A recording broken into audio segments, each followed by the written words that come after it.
Welcome to another conversation in People in Fundraising.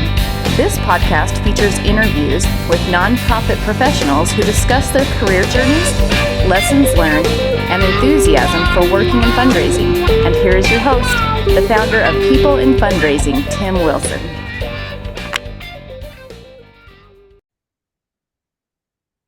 Hello, everyone, and welcome to another conversation in the People in Fundraising podcast webcast series.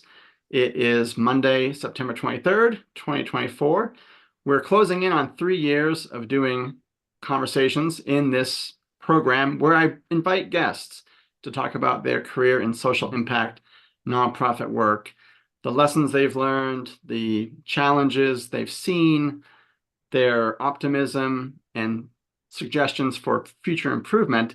And I'm very excited today because my guest today, Dan Saftig, is someone that I admire in the field for his tenure and for the variety of challenges he's seen, also for some of the ideas he has for the future of nonprofit work. So Dan, welcome to the program today. Hey, Tim, great to be with you. Thanks for the invitation. My pleasure. Dan and I know each other through Weber State University. Dan has been a campaign consultant for Weber State for a number of years, and you have your own firm based in Arizona. Tell us about that, please. Well, so after a good number of years of sitting in numerous chairs in different nonprofit organizations, I went the route of consulting first with Marts and Lundy, a well-known firm in the field. And over the last 4 years, I've put on my own shingle, and I'm working with right now about 15 different public and private universities, all either planning a campaign or in the middle of a campaign or concluding a campaign. So campaigns are us is sort of what I do. And I see lots of things every day. I learn every day from every one of my clients, and it's a pretty interesting place to be. Awesome. That sounds great. I know we'll get into that more with our questions. So let's start with that first question that I typically ask every guest to kick off their conversation. So Dan, your bio includes 35, 40 plus years in fundraising. That's quite a tenure in the field. Really? Is that what it says? 35 and 40 years? I've got your bio that's 35. Wow. Yeah, you're right. You're right. Okay. The Diamondbacks, your team, have they been around 35 years? I don't think so. Not as long as I have been. So I imagine you have some stories to tell, given that length in the industry. So if you could briefly walk us through how you first entered the fundraising profession and how your career has progressed, please. Sure. Well, like a lot of people, most of us, I didn't grow up wanting to be a fundraiser. I remember as a kid worrying every night about what I was going to do when I grew up, and I never knew, and never did I think I'd be in this profession for my entire career. So I graduated from University of Wisconsin-La Crosse in the early 1980s, and I fell into a role with the American Heart Association. I answered a little ad in the want ads and says, "No phone calls, please." And I answered it. I called them anyway, and I had the audacity to do that and got a interview and got the job as a special events coordinator. So at this period of time, this was when people went out and got pledges for running and dancing and jump rope for heart. And that was my entree into this world of fundraising. I thought I was getting into PR, communications kind of thing, but I was a special event director. And I tell a lot of younger folks that working for the nonprofit voluntary health agencies is a good introductory role. I also put together CPR training and did the door-to-door campaign and a jack of all trades kind of thing. And then I was there for a year and a half. I was in Milwaukee, and went to my first professional conference in St. Louis. I gave a presentation, and these two guys came up afterward and said, "How would you like to do the same job in San Francisco?" Wow. And so, 6 weeks later, I'm living in the Bay Area. Mm. Thought I was going to make a lot of money based on their salary, but the cost of living was a little bit more. Sure. Anyway, I did the same role at the American Heart Association of California, traveling around the state of California. Got into a whole thing of dismembering all of the separately incorporated 501c3 chapters. I was with the affiliate office. It was a great example of working with the politics of nonprofit organizations as a Oh, sure. young fellow.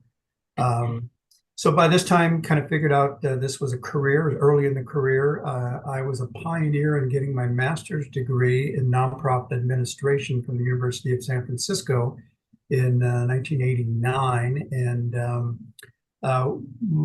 got married. My wife was a director of plan giving, and we moved from the Bay Area to Happy Valley. We went from Haight-Ashbury to the Amish country. I was hired as the director of annual giving at Penn State, and Leslie was the director of plan giving at Penn State. Oh, wow. And so that was our foray and entry into higher education. 7 fantastic years at Penn State.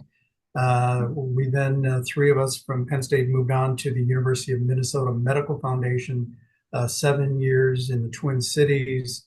I was then recruited down to be the president and CEO of the Iowa State University Foundation in Ames, Iowa. And I led that program for 9 years, about 9 years. And then headed here to the desert, chief development officer at ASU, Arizona State University.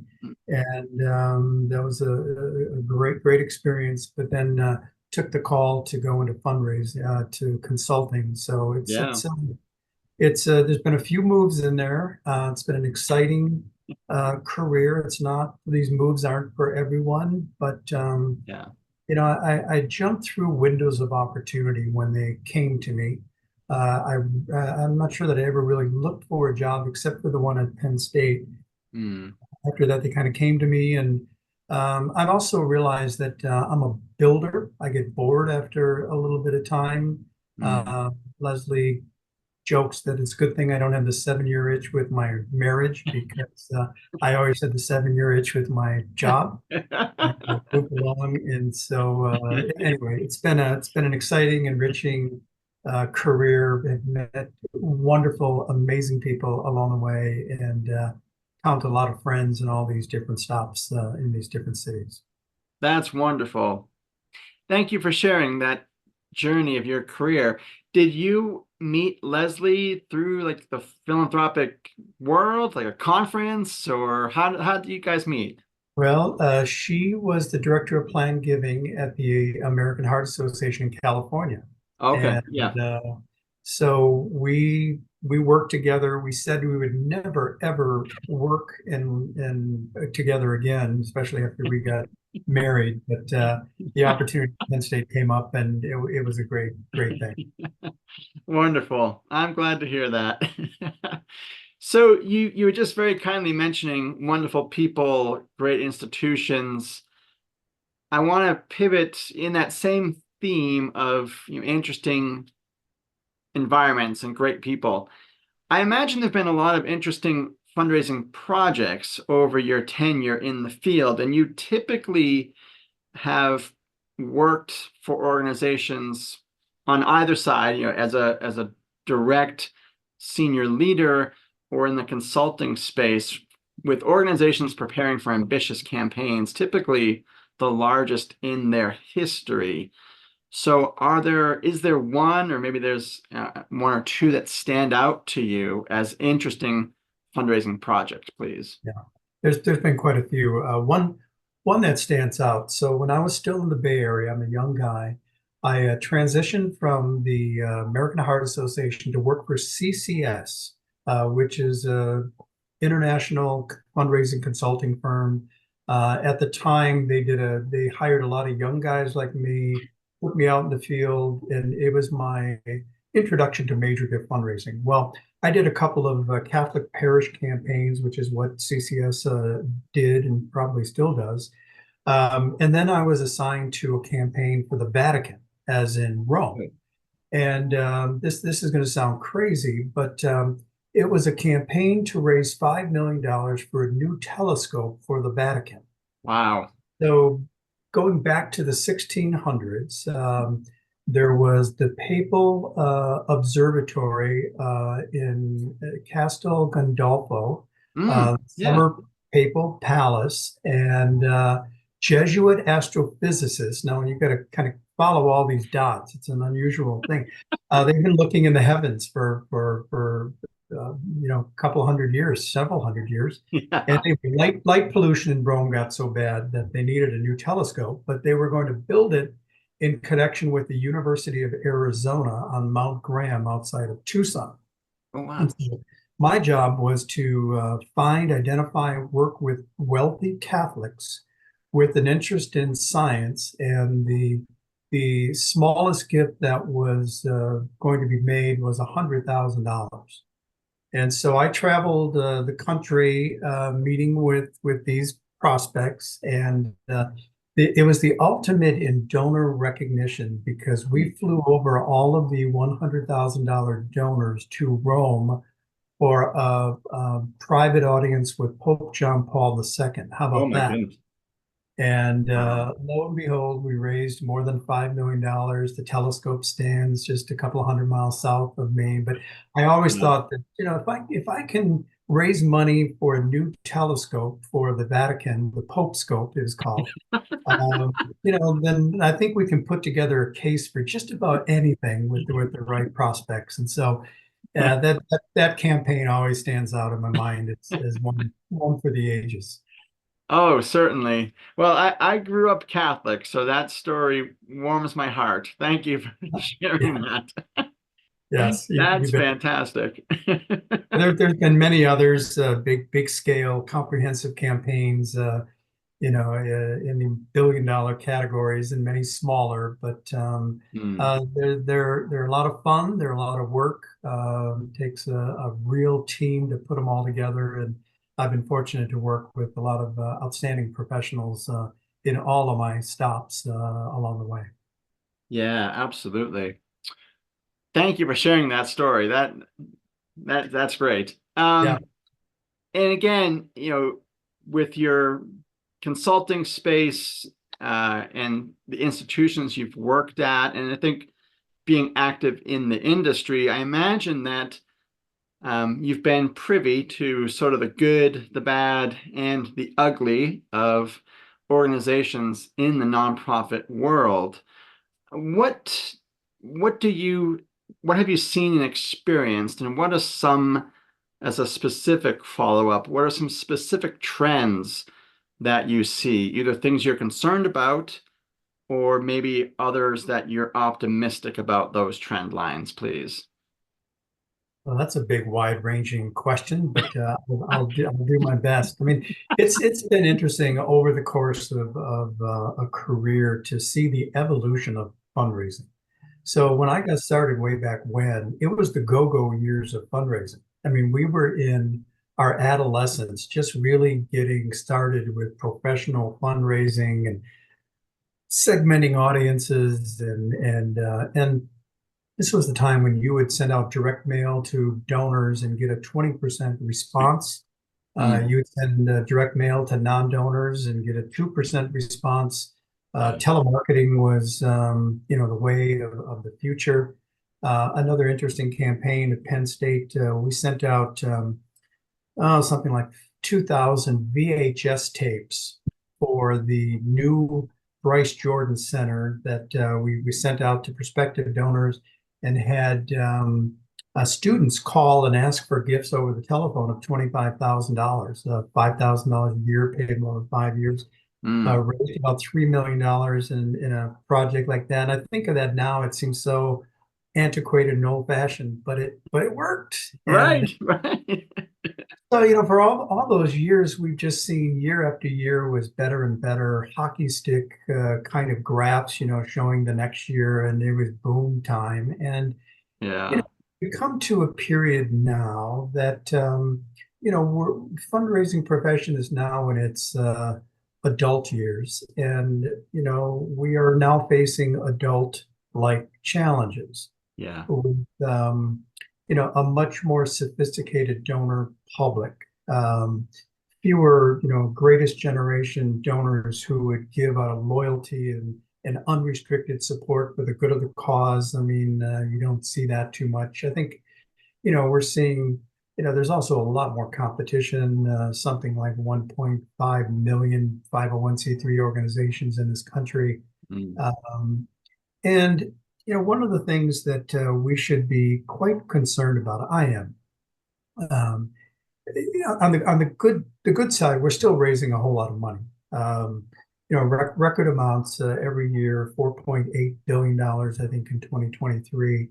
We've seen a leveling off, though, of that. It's not quite the hockey stick that it was several years ago, pandemic and other factors, of course. But what's most concerning are the decrease in the number of donors. Yeah. In all of the organizations I work with, even some of the top flying higher education institutions that are raising $1 billion a year are doing it with fewer donors, just larger gifts. Totally. And the one stat that I've kind of committed to memory from Giving USA this year is that in the year 2000, 2/3 of American households were making a gift to a nonprofit organization. In 2018, that percentage fell to 47%. Drop of 20%. Less than half of all U.S. households are now making charitable gifts, and that's of great concern to me. I mean, if you're a nonprofit organization and you have access to the 7 and 8 figure donors, 6, 7, 8 figure donors, you can do well. But if you don't, you're dependent on a whole bunch of smaller gifts, less than $1,000. That's really quite threatening to many of our organizations. Absolutely. Yeah. I'll stop there. I mean, that's a mouthful, and see if you have any Yeah. follow up there to that. But that's an area of concern. Yeah, I think it's apples and oranges, but there's a similar decline in, I work in higher education, so I'm aware of this trend line where, the demographic cliff of the number of students graduating from high school going on to college. And, what does that mean for smaller institutions that maybe cater to specific demographics of students? But it's going to affect all institutions of higher learning. So again, a similar decrease in just flat out numbers. Yeah, flat out numbers, and then we also have to be very much aware of civic organizations. I was part of a robust Rotary Club in the Midwest, 10 years ago, and now it's almost gone. Wow. Lesser church and synagogue attendance. It's a place where traditionally Americans have learned about giving and generosity. That's of concern. A lot of focus on the individual on the phone and social media and all those kind of things. And I fear sounding like an old guy, lamenting where we are and where we've been. But we need to wake up and understand that there's a changing force taking place here in American philanthropy, and we've got to focus and do different things and do it better than ever. We can't be asleep at the wheel, given the significant shift of what's happening with our populace. A lot of our institutions' top donors, guardian angels, have died off. Yeah. And what are we doing to develop the next generation of benefactors, the up and comers? Are we keeping an eye on the 30s, 40s, and 50 somethings that have all what looks like to be successful careers and a philanthropic bent? And so we need to play a longer game and be much more relational in our fundraising than transactional. Yes, and that concluding statement was a great segue, talking about concerns, you're someone heavily invested in this industry, knowledgeable about facts and trends. And so you just mentioned, we've got to be focused on demographics in the 30s, 40s, 50s. So I was just curious, what solutions or what ideas might you have to address some of those challenges? Well, I think we need to stand above the competition. We need to be outstanding relational fundraisers. We need to build personal relationships with our donors. We need to be able to demonstrate outstanding stewardship Yeah, and impact of previous gifts. I think our industry is just catching up to that whole notion. yeah, Um, and this is hard. In fact, I'm working with the Boy Scouts, Scouting of America Council in the Midwest, and basically what I'm sharing with them is they need to generate more revenue, as every organization does. They've seen a decrease in the number of donors for a number of reasons, but you're not going to do this by selling more popcorn, yeah, and you're not, or Christmas wreaths or holiday wreaths, or even more special events. Organizations like Scouting, in my belief, especially since I see it in higher education, need to move to a more major gift portfolio relational focus. Now, a major gift for Scouting might be $10,000 payable over 3 years, 5 years, maybe. mm, We need to be going face to face, toe to toe, Zoom to Zoom, yeah, one on one, and not the masses. And so that's and a whole lot more. But that's a big shift for organizations that aren't built to build relationships on a one-on-one basis and manage portfolios and moves management and all the things we know in higher ed. But these organizations are going to have to change with the times because we continue to see a decrease in the number of donors buying popcorn or whatever it might be. yeah, absolutely. I also wonder, Dan, as you were talking just now about, you know, portfolios and having, deeper engagement, outstanding stewardship. Are you for me, it just led me to think of this follow-up question. Are you concerned about the track record generally of fundraisers staying at an institution, long enough to see these changes through? Because that's also a trend, is that gift officers are staying typically 18 months at Yes. nonprofits. Yeah, that's a real concern. It has been for a long time. How do we keep good fundraisers in their roles for 3, 5, 7, 9 years? Yeah, And I work with a lot of different gift officers along that spectrum from just starting tomorrow to 10 years. And I can tell you the ones that have been in their positions longer are much more effective in building relationships and having institutional memory and so forth. So, and I think there's ways to build the right culture within an advancement shop, that people want to live and work in that place. But yeah, we need to be able to reward our good fundraisers for their good fundraising ability and not automatically feel like we have to move them to supervise because that's how they get yeah, promoted. We need to be able to hire good fundraisers for doing good fundraisers. And but yes, as we talk about these other organizations moving toward more relational um, type of fundraising, you hit the nail on the head with the biggest issue there is the revolving door of gift officers that I was just with a client the other day, and the donor said, I'm on my fifth gift officer in the last 7 years. And yeah, that makes it really difficult. So that's absolutely. an issue for us for sure. Absolutely. Let's flip the coin then. Are there practices, trends that you're seeing that make you optimistic? And again, I loved that phrase. And for some reason, I don't work in stewardship, but you mentioned quite pointedly outstanding stewardship. Are you seeing more of that, maybe from the people and institutions you've worked with? I am seeing more of that, and it also includes focusing more on the infrastructure of the organization. And what I mean by that is the CRM Yeah. and the database, and making sure that it's accurate information, that we're keeping up with demographic changes, that we know where people are working, what their titles are, what their promotions have been.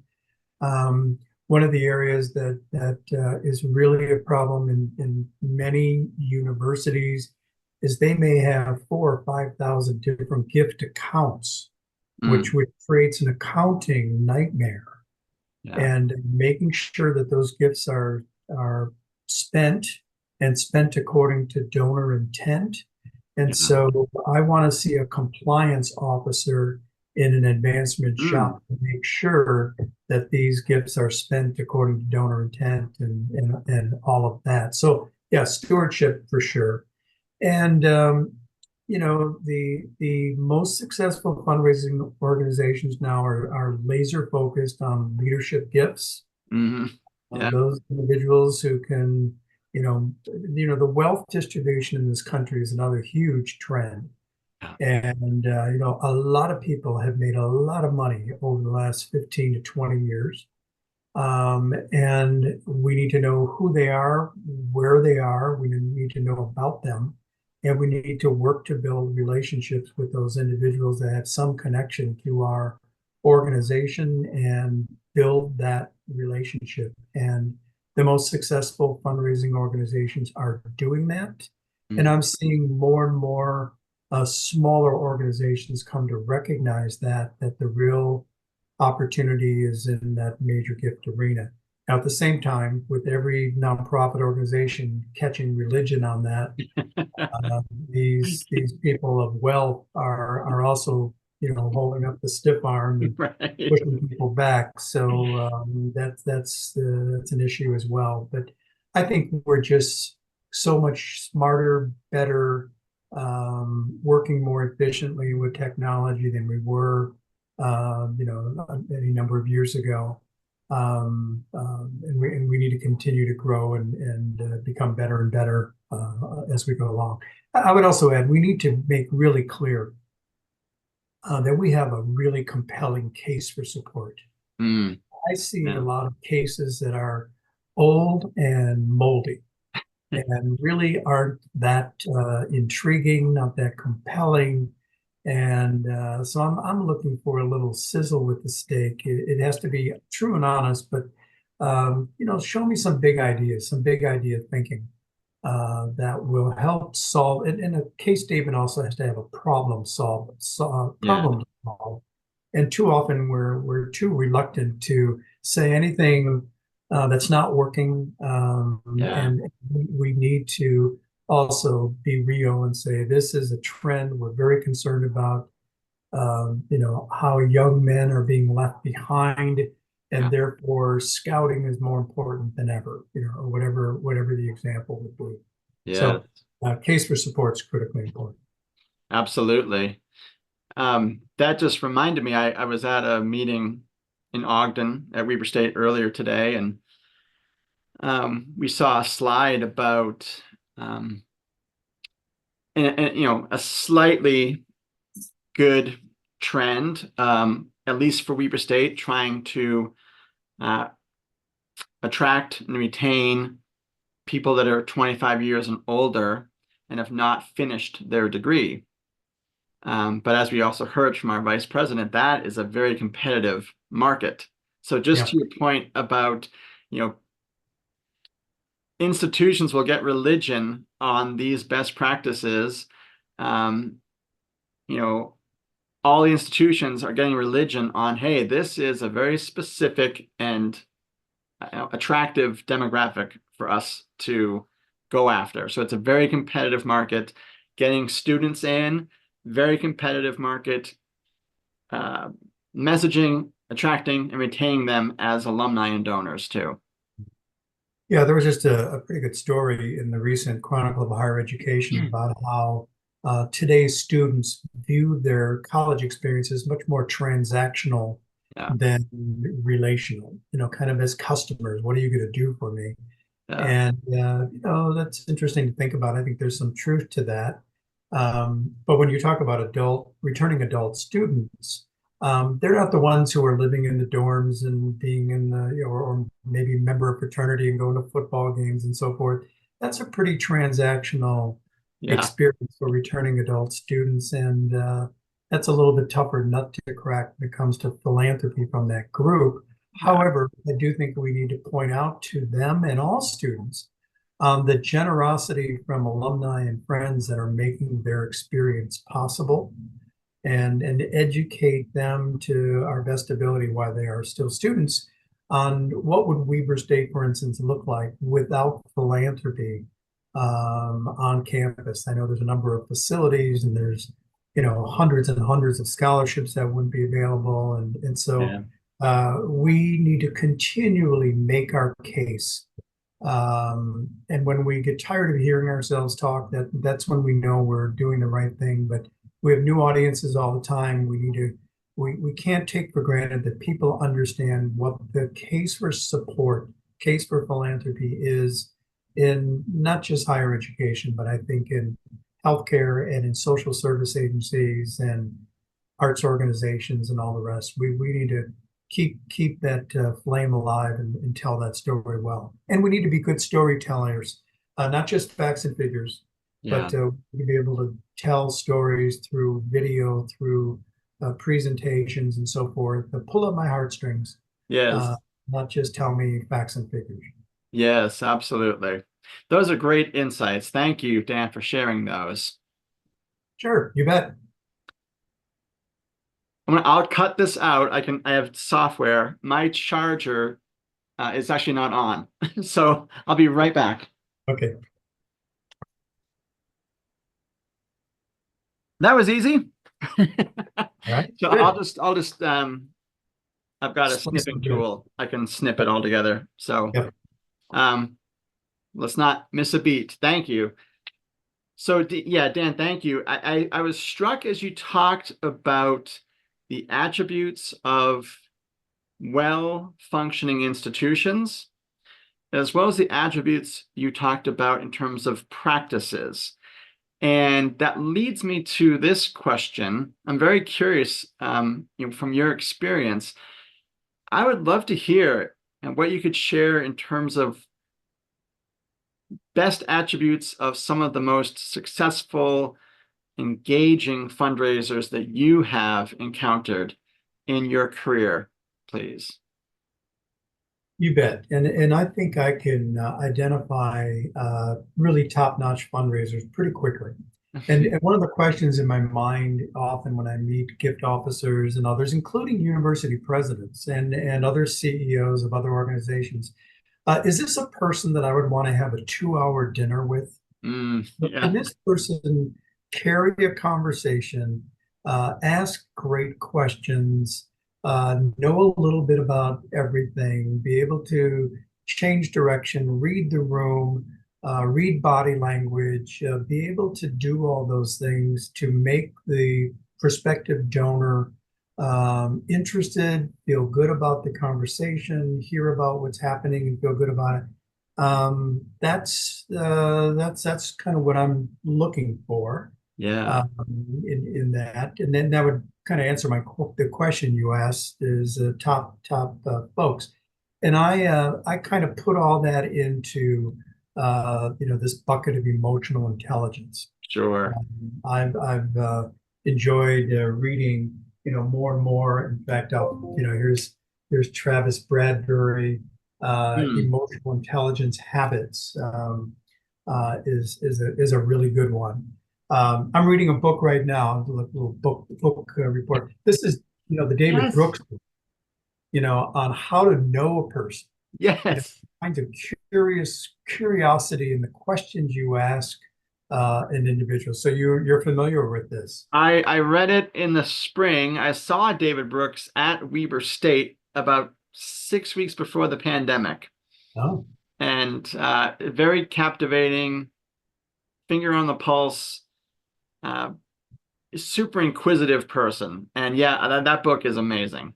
It's really good. Yeah, I'm highlighting it right now and thinking of how I'm going to use it in some of my workshops and training and so forth. But it's really good. Another one that I've used for a long time. This is John Maxwell, Mm. longtime guru. But this is everyone communicates and few connect. So this is Oh, about connecting with people. So those are all part of the same theme. EQ, how to know a person, how to connect, and that's what sets apart top fundraisers. Now, I would also say top fundraisers don't have to be this gregarious person, even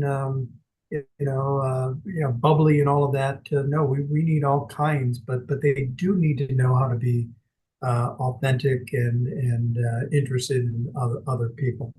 yeah. Good fundraisers are action oriented. They hustle. They like to figure people out. They Mhm. like a good challenge of somebody, stepped away from giving for many years, and you want to find out why and how to get them back in the fold. They seize opportunities. They're creative. They Yeah. come up with interesting ways of, reconnecting with people either through an article that they read and they send to them, or something they heard about on campus, or, from a doctor or something.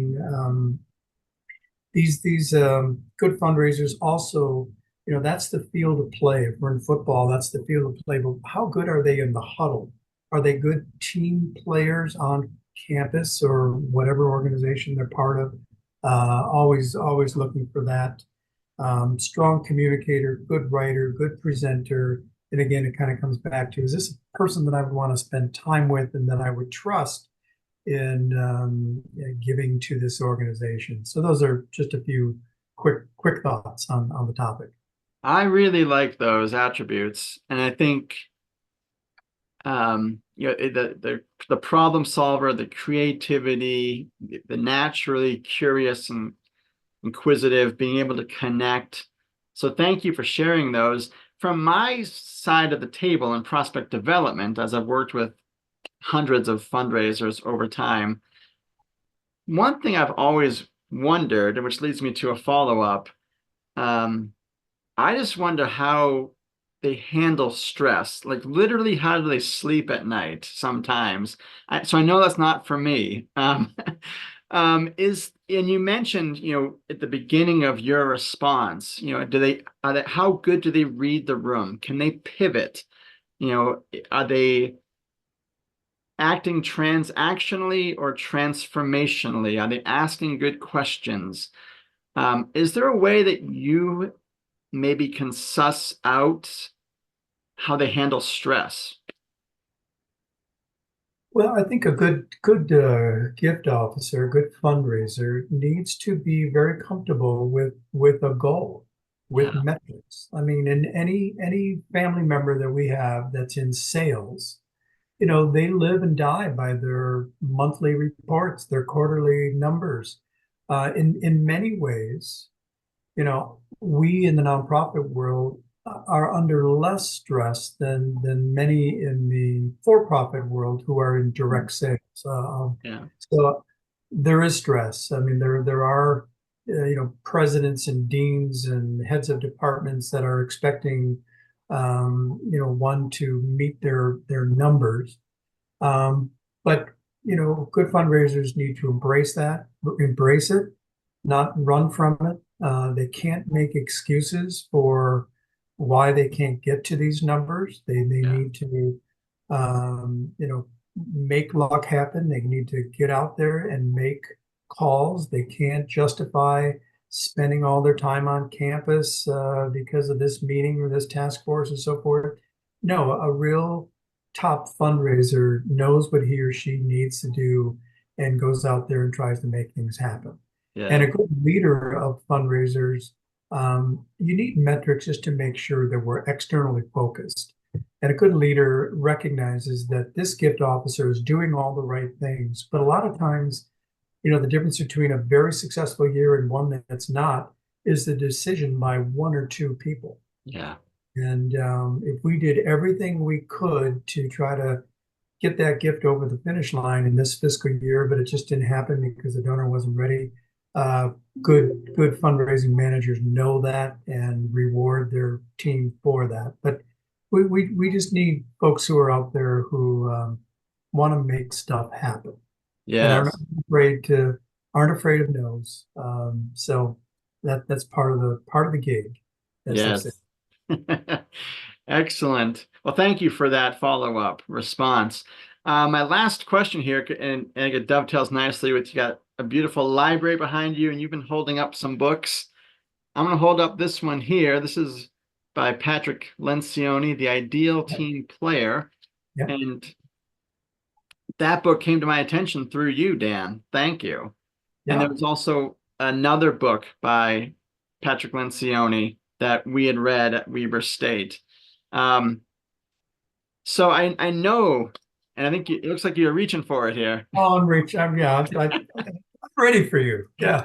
There Yeah, it the is. five dysfunctions of a team. There it And is. many of your viewers have read that and have been through it. But I tell you what, I think yeah, there's a lot of good publications out there, but there's several that I have gravitated toward because it so describes a fundraising shop. And just on that topic of five dysfunctions, the first one is the if you remember the pyramid, the Yeah. lowest level is absence of trust.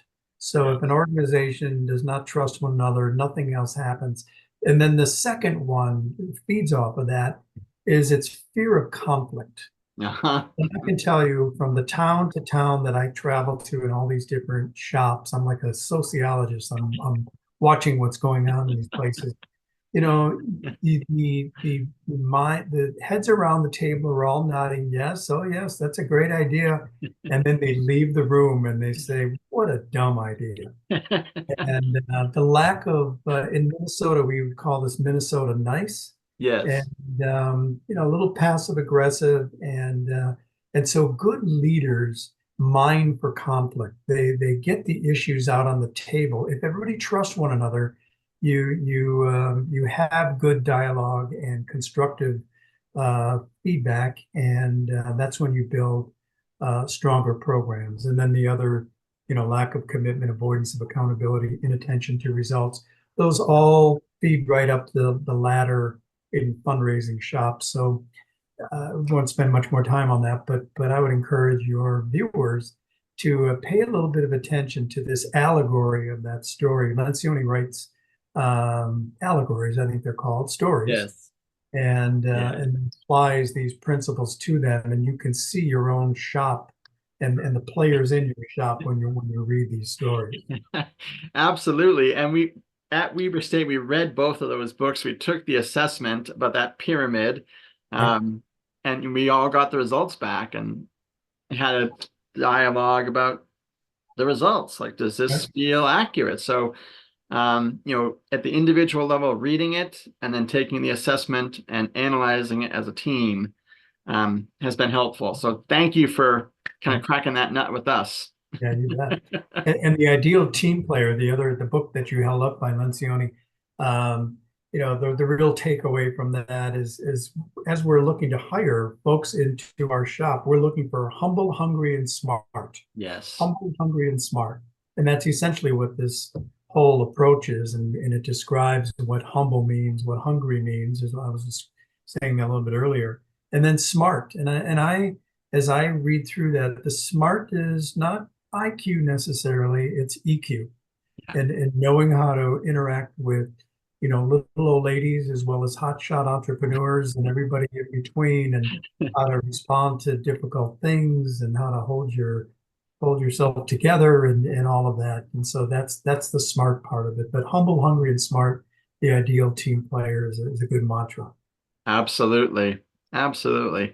Well, Dan, this has been such a rich and enjoyable conversation. I appreciate your time. I appreciate you sharing your insights, your enthusiasm for fundraising work, and some lessons from your career. I'm excited to see you again in person sometime soon as well. Hopefully soon. But thanks for the opportunity. I always enjoy talking with you. But so while I may color some of this as some concerns from an old guy in fundraising. This is still a great profession, and it's still, I continue to meet amazing people who have a heart and a mission focus, who want to do well. One of the challenges is don't let the dysfunctions of your organization wear you down. I do see a lot of good folks in our profession just get beaten down by some of the challenges of our organizations and so forth. And so I think that's true in any profession, but we need to fight that off. But there's still,